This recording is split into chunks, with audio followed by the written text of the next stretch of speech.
嘿，我是阿西。我的影片是讲述关于人性与情感的内容，并且我永远只会尝试向你传达真相，而不会只停留在世俗表面的探讨。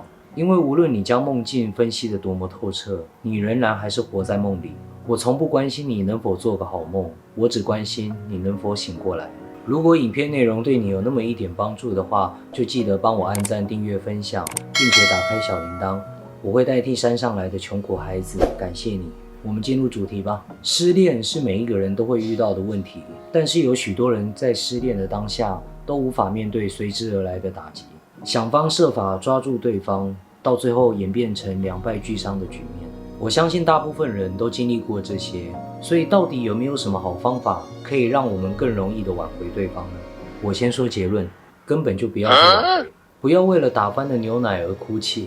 如果你们之间尚未结束，这部戏自然会继续演下去。如果你们其中一方已经结束了，那么这部戏无论你如何的去增加剧本，结果都会缺少演员来参与。你可以做的是去找一个新演员，或者干脆停止写剧本，谁知道呢？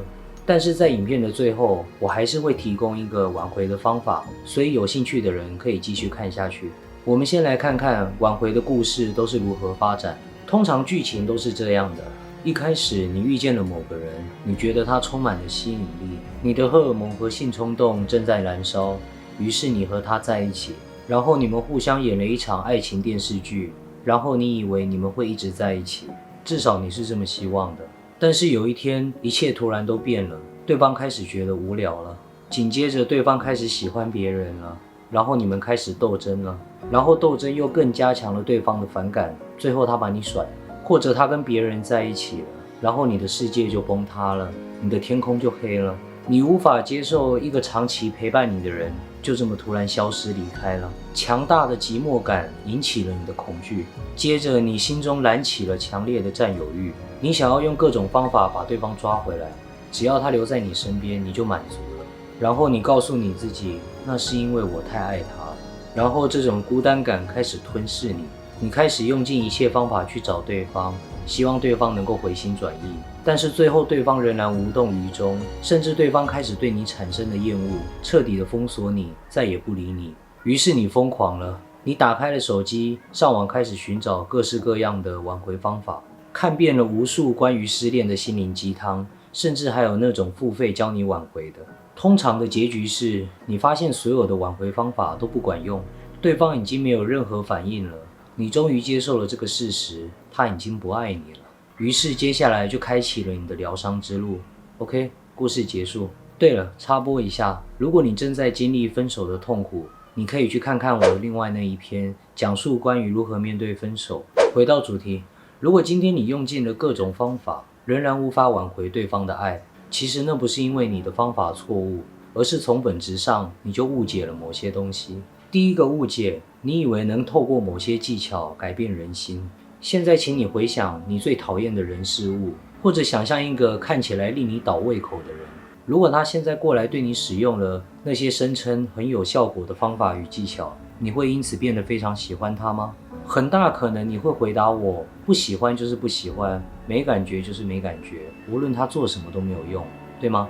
那你又怎会相信能透过同样的方法把一个已经对你没感觉的人变得再度喜欢你呢？第二个误解，你以为当初的爱能够永恒不变。现在请你回想10年前你喜欢的东西，现在你仍然喜欢吗？10年前你经常吃的东西，现在你仍然喜欢吗？10年前你经常玩的东西，现在你仍然喜欢吗？很大可能性你的答案是否定的，对吗？那意味着你的感受与喜好已经发生改变了。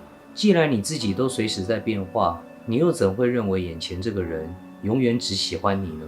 花开之后就无可避免的会迎来凋谢，所有事物都有它的时效性。第三个误解，你以为你想挽回对方是因为你爱他，你认为你对他的爱是如此的多，以至于你无法放下他，无法接受他的离去。真的是这样吗？那么他现在离开了你或选择别人，是因为他认为这是他想要的结果，他选择了他认为自己开心的结果，但是你却执意的要把他抓回你的身边。那么你是真的爱他，还是爱你自己呢？如果你能100%真诚面对自己，你会看见你的爱只是借口，实际上你真正想满足的是你自己，不是吗？你真正无法接受的不是这个人的离去，而是你那空虚寂寞的占有欲。所以你真正该问的不是如何挽回这个人，而是你为什么如此需要这个人。这又是另一个很大的主题了，以后有机会我会再说。最后，如果现在你正经历分手，并且你想要挽回对方，我这边可以提供你一个方法。现在你是不是以为我要说什么把你自己变得更美、更好、更有价值，让他看到你变得更有吸引力？当你身上再度出现他需要的价值，他就会发现你的好，然后创造100种黑暗技巧，巴拉巴拉，然后让他后悔或重新燃起激情回来追求你，是吗？听起来有没有很耳熟？相信这些内容你们都听到烂了。这些听起来是很美好，但是你走进现实，你会看见几乎没有人成功。是的，或许这些方法会起到一些作用，甚至或许对方会回来找你。但我希望你明白的是，再次回来的他已经是带着某一种你还有这种用途的价值需求，而不是你们当初那种单纯毫无理由的爱情感受。就像一朵花已经凋谢了，你却把它捡起来做成标本一样，它的生命已经消失了，它仍然是你的，但是已经是没有生命的东西了。所以你经常会听到那些挽回成功的人，过没多久又再度分开了，并不是因为什么缺点还没有改进，而是因为当初的那份感觉已经消失了。爱就像一阵风吹过来，你们在一起，同样的，它也会像一阵风离开。你能透过任何方法去抓住风吗？不明白这个本质的人，才会妄想透过各种理论技巧去挽回对方。你怎么不干脆说你能毁灭太阳系？彻底经历过的人就会明白我在说什么。那么这是你所想要的结果吗？所以最好的方法是什么？其实就像我一开始说的，不要去挽回，想都不要想，试都不要试。当对方离开你，你只需要明白一件事，这个人已经对你没兴趣了。现在无论你做什么都是没有意义的，所以重点只有一个，随他去。既然花已经凋谢，你就没必要再去执着它。你可以继续寻找另外一朵花，或者干脆醒过来，把看向外在的眼睛转回来看向你自己。假如你和对方尚未结束，假如对方仍然对你有感觉，谁知道呢？命运是奇妙的。那么他出去绕一圈之后，可能会再次回来你身边。当然，到了那个时候，就要看你是否仍然对他有感觉。